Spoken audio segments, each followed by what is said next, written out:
A mere 67 words changed the course of history forever. The infamous Balfour Declaration was described by a British journalist as one nation solemnly promising a second nation the country of a third.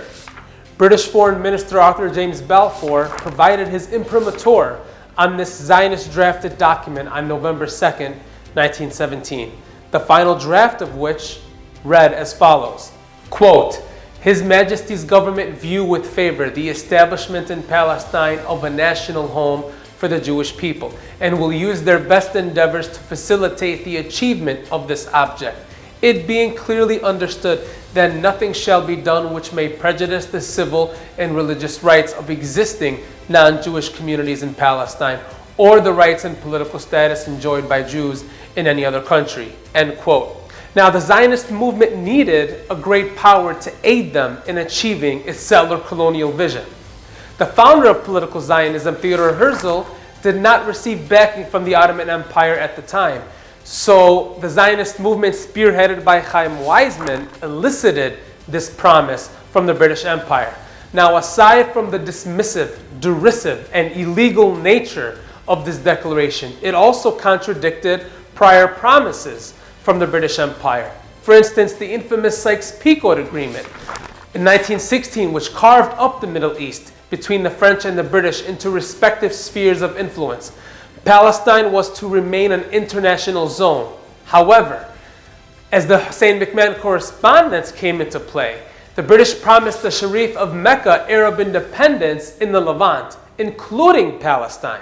But alas, Arab independence was never realized, and Palestine's 1400 years of Islamic rule came to an end in 1917 when the British occupied the land. Now, the British didn't want to deal with the structural and political complexities of direct annexation of Palestine. Their main concern was victory in World War I. But they needed a Zionist entity to do the dirty work under their protection, and that seemed very attractive. Now, at the time of the declaration, Jews made up approximately 1/10 of the entire population, and the indigenous Palestinians were dismissed as the other, and as the text says, as non-Jews. Their national identity of Palestinian and their ethnic origin of Arab were both intentionally omitted from the declaration. Now, why was that? Because Orientalism was a key element of the Balfour Declaration. Balfour himself said 2 years after the declaration that the four great powers are committed to Zionism, and Zionism, be it right or wrong, good or bad, is rooted in age-long traditions and is of profounder import than the desires and prejudices of the 700,000 Arabs who now inhabit the ancient land. National and political rights were reserved to the Jewish people alone, and only civil and religious rights were given to the non-Jews, that is, the majority of the population. Now, this Orientalist viewpoint did not begin nor end with Balfour. In fact, Winston Churchill said in 1938 that, quote, "I do not admit that the dog in the manger has the final right to the manger, even though he may have lain there for a very long time," end quote.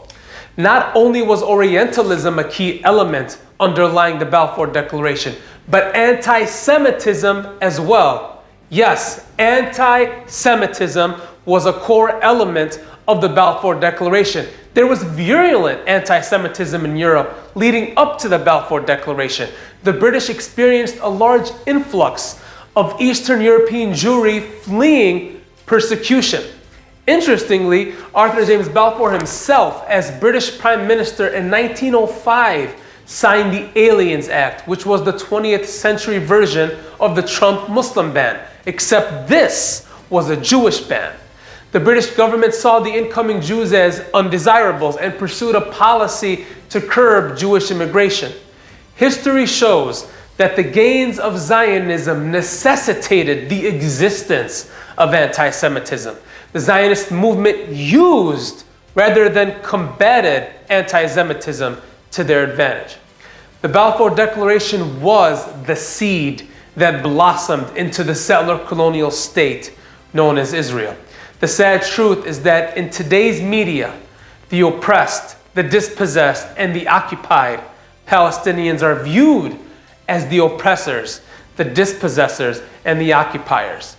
The Balfour Declaration was the original sin that paved the way for the Palestinian catastrophe, known as Al-Nakba. My name is Tariq Khalil, Education Coordinator for the American Muslims for Palestine.